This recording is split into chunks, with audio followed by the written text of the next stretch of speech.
rich time, isn't it? Well, it's a distinct privilege for all three of us to recognize and honor Dr. Leon Kugler today for this Distinguished Achievement Award. And I would say that this man embodies the word legacy, that award for which he's being recognized.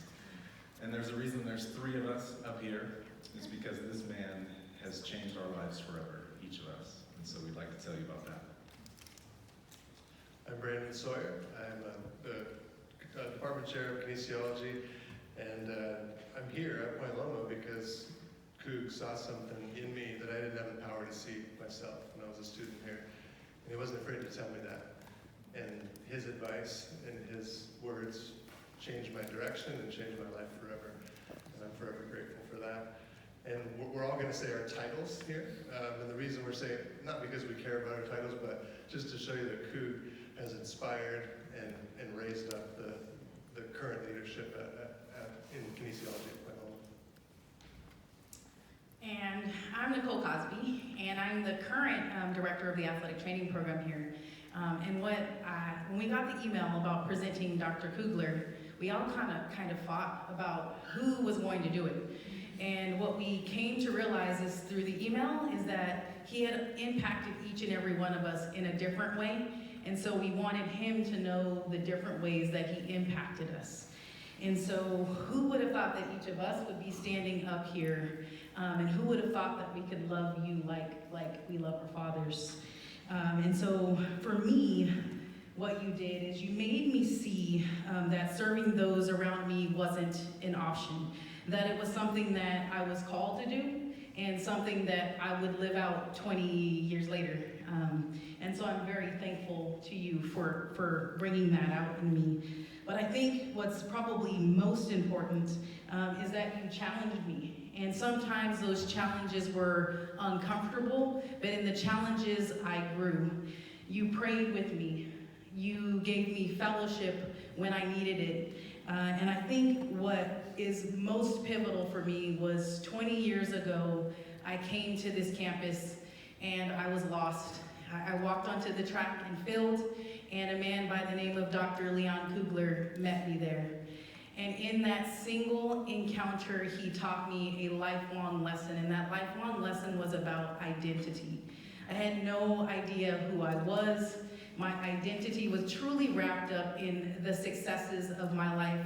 And what I came to realize in one single encounter as a prospective student was that there was so much more to my identity. And in that one meeting, Dr. Leon Kugler taught me that my identity was truly wrapped up in Jesus Christ, that my identity was wrapped up in God's love for me, something that I felt so undeserving of. So to me, that alone was life-changing. It is the reason that I'm back here at this institution, and it is the reason that I can impact and interact with the students the way that I do currently. My name is Jeff Sullivan. I've been here 17 years at Point Loma, and I am here 100% because of Dr. Kugler. He awakened a passion in me for sports medicine and athletic training, and then he inspired me by his teaching to become a teacher myself. And then he wasn't done. I was in my doctoral training, and he recruited me to come teach here to a place that I would have loved to retire at. This is the dream job. But the Lord thought it good to gift me to start here. And so I've been here ever since. And in every role that I've had, whether it's chair of the Department of Kinesiology, overseeing the curriculum that Dr. Kugler in large part built, or directing the athletic training clinic that he envisioned and designed, and I'm sure swung a hammer to help build, and donated tile, to directing the athletic training education program that he built and accredited. In all those ways, he has modeled and shaped the three of us here and shown us how to do it. Even the ways in which I'm leading now, that he wasn't directly involved in, his fingerprints are all over these things that we do. And mostly he taught us how to love students. He loved us and changed our lives, and so we get to do that together. And Coog challenged me to see every advising appointment, every time I step in the classroom, every interaction I have with a colleague or with a student. He challenged me to see those as ministry opportunities. And that's how I see him. That's how I see him every day, that I get to do all those things. Him and his wife, Chris, actually did my wife and I's premarital counseling when we were students here.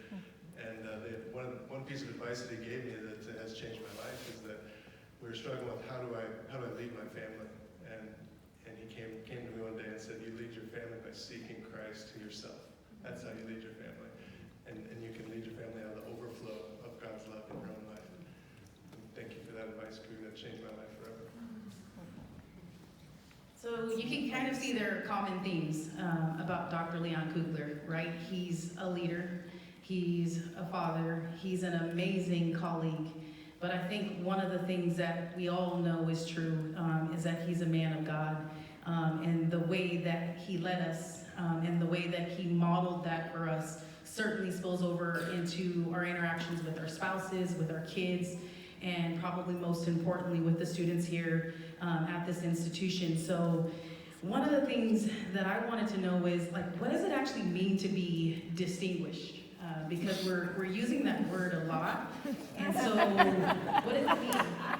It means to have an excellent reputation. It means to be successful in what you do. And it means to be impactful, Dr. Coogler. And I think that the thousands of students that you've impacted would say that about you. So today we honor you, Coog, for the kingdom work that you modeled in us and for us. We vow, the three of us, and our entire department vows to continue your work, to allow your legacy to live forward, to move forward. And we most importantly thank God for the gift of your life among us, for allowing you to do his work in all of us. And so today, we wanted to celebrate you with this distinguished achievement honor that you so richly deserve.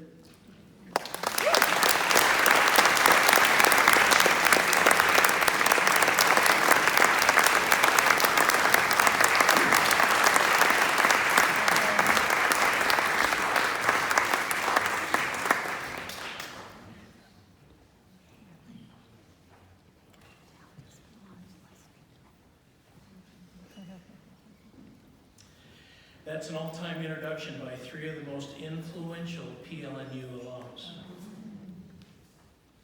What faculty of my generation did not or were not able to accomplish, these faculty members are accomplishing. To the benefit of students, our faculty, and the university culture and brand. Kendall, our beloved alumni director. Kendall, thank you for everything you've done. I don't see Becca right now. Becca's been mentioned. These people do things behind the scenes you have no idea about. And I have very little idea. But being around here, I get to see a little bit. And Joy, when you prepped the four of us today, the voice of God was speaking through you.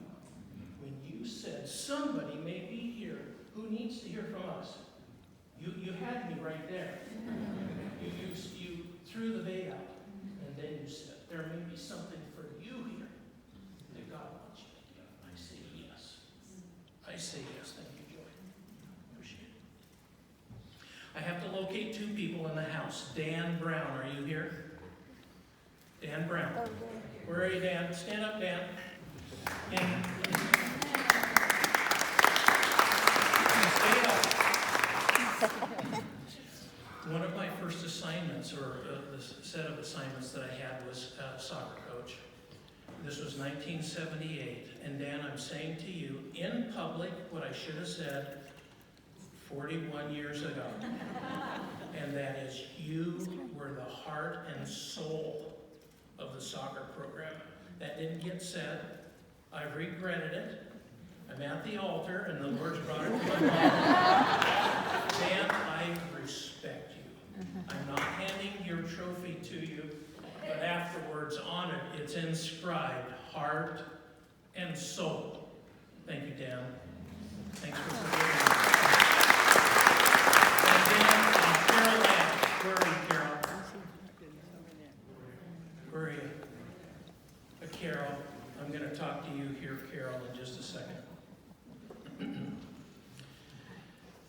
Going back to my three colleagues, In fact, my current pastor and alumni award recipient, David Rhodes, class of 70, tells the story of a confab he and his preacher brothers had with their dad, in which Dad lamented how the fruit he had borne in his pastoral ministry was humble compared to his sons.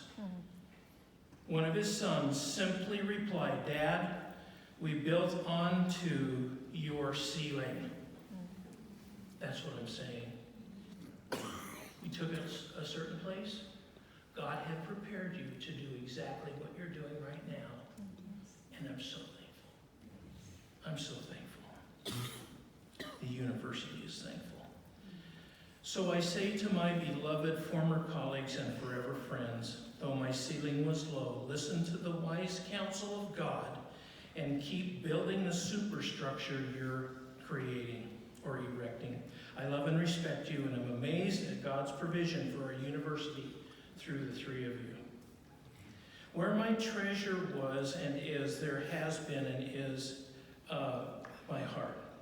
In 1978, Carol Land, my undergraduate mentor and baseball coach, inquired if I would consider being the university's first certified athletic trainer and soccer coach and intramural director and assistant professor and carry on. You faculty know to be a faculty member is to do collateral work with committees and so forth. And of course, I was so honored, Carol, when you invited. I said, of course I can do all those, and I can do them at a high level. Yikes. 6 months into my career, my precious wife, Chris, right there, said, hello. I came home. Hello, I'm Chris, and these are your 3 children. She's 5, Clint is 2, and Kayanne is 7 months. Fortunately, Chris, Carol, kinesiology students and faculty, academic advisees, soccer athletes, injured athletes, faculty committee colleagues, and administrators let me grow with their quiet, graceful blessing. I needed grace, and they provided grace. Thank you. After 5 years, my family and my academic advisees were my first loves. Time away to earn my terminal degree set us all up for better days. Carol, thank you for the opportunities of a 40-year PLNU career. I know we had philosophical challenges, but you worked at promoting my growth like a statesman does. Thank you, Carol. Thank you. I love you.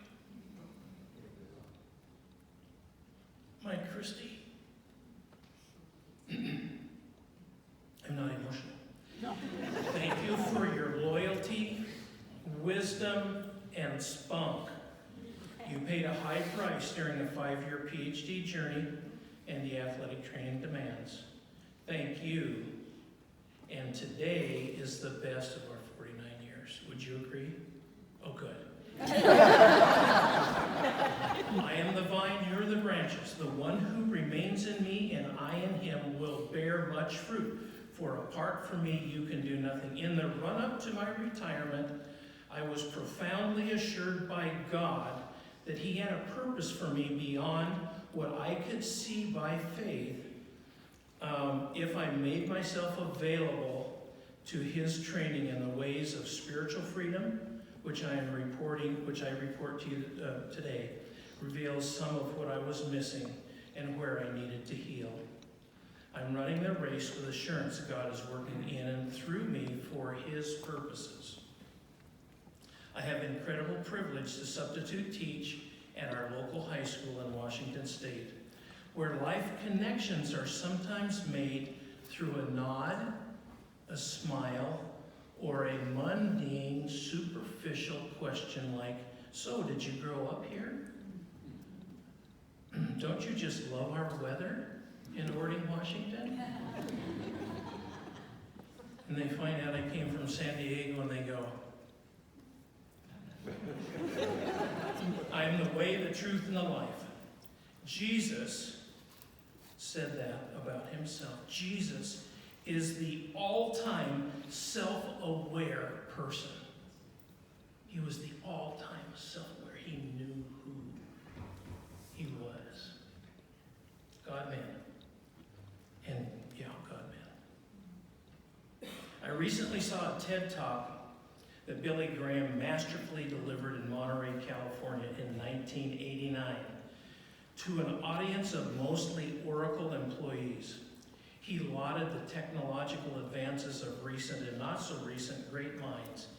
And then he took us to where no one has solutions. He said to these super smart, highly motivated, and sometimes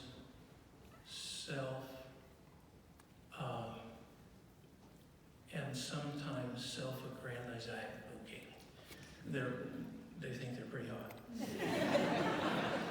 3 things humans nor Mother Nature have solved. Are you ready? Evil in the human heart. The human heart is deceitful above all things and desperately wicked. We can't solve that with IT. We can't solve that with medical advances. We can't solve that by bootstrapping. We have not been able to solve human suffering. Science dabbles around the edges. Social justice dabbles around the edges, nipping at it and saying, yes, and there's good that's gone. Right? Like Jesus would do. Well, I ruined my punchline. And the third thing is death. Aren't you thankful for Jesus the Christ? He solved all 3 of those. We need Jesus. We need to lift him up. We need to speak to each other about him and glory in him because he solves these 3 things. The human condition. Oh, we're created in the image of God. Body, soul, and spirit. And we need a Savior. And he's right ready. I'll just share this. My pastor said, when the Lord reveals to you that there's something that is not pleasing to him, just go on and repent and turn around. And Jesus is right there. It's intimacy. Yeah. God bless you.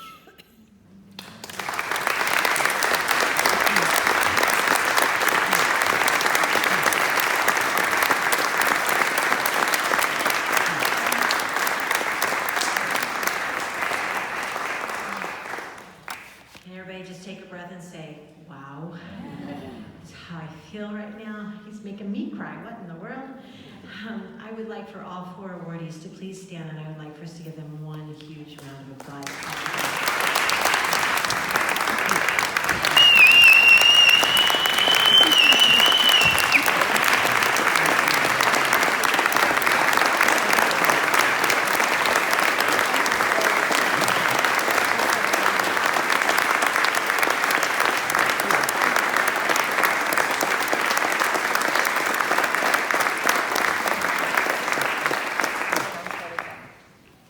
I think you see they were not chosen by accident, were they? It's amazing. Okay, so we're going to close our program. I know we're running a little late, right, Kendall? It's worth it, isn't it? Yes. So to close our program, I'd like to invite our alumna, Sarah Victor, to the stage for